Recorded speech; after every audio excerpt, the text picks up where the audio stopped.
Bien-aimés, auditeurs, auditrices, bonjour. L'heure est venue pour moi de vous partager notre message du jour. L'apparence et la puissance, deuxième partie. Or, à celui qui peut faire par la puissance qui agit en nous, infiniment au-delà de tout ce que nous demandons ou pensons, à lui soit la gloire. Éphésiens chapitre 3, versets 20 et 21. Dans la vie chrétienne, il n'est rien qui n'existe pour soi ou par soi. Aucune part de nous-mêmes ne peut remplir sa véritable fonction, à moins que l'Esprit de Dieu ne trouve en nous la place qui lui revient. Tout ce que nous savons et découvrons sur nous-mêmes prouve à quel point nous avons besoin d'une puissance qui nous dépasse. Il est très facile de dévier à cet égard.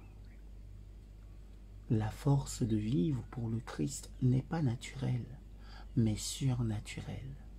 Elle n'est pas innée, mais née de Dieu.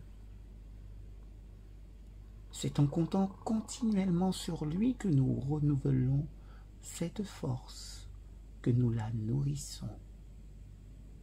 Un chrétien vainqueur est quelqu'un chez qui Dieu commande, Dieu dirige, Dieu gouverne. Tout cela avec chesed, qui veut dire amour, amour agapé en grec, amour inconditionnel, amour passionné, tourné vers l'autre, qui met l'autre au-dessus de soi, autour de soi, au milieu de soi.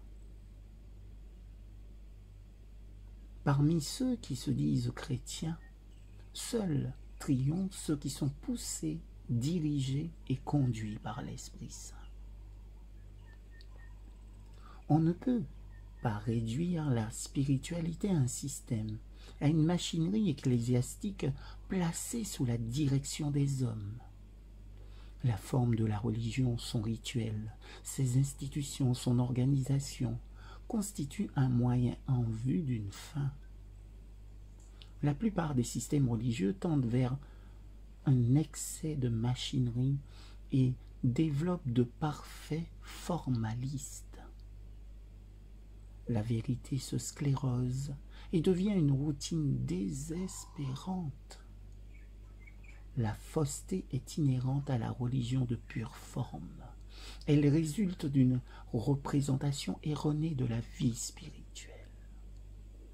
Il n'y a pas plus grand gaspillage d'intelligence et de puissance que lorsqu'on réduit la religion aux marques extérieures.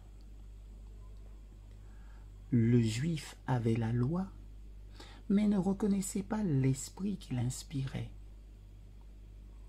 Il discernait le Dieu de la loi, mais il ne voyait pas en Dieu son Père céleste. Ainsi, était-il incapable de découvrir le sens de la religion. Notre vie religieuse ne peut prendre racine dans la forme. Derrière toutes les formes de la religion, Dieu se présente comme une personne vivante, comme quelqu'un de très réel. Seule la réalité peut élever. La réalité ne consiste pas à répéter le rituel et à perpétuer des formes. Il n'y a aucun profit pour notre expérience chrétienne à porter une croix autour de notre cou. Il y a longtemps, notre Seigneur a laissé une croix sur une colline.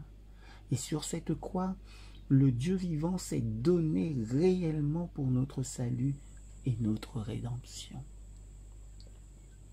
Dieu savait qu'en dehors de son amour, nous n'aurions jamais aucune espérance. C'est la seule révélation qui compte. Dans son essence même, la foi chrétienne concerne non une forme, mais une réalité qui fait la différence dans notre vie. Amen.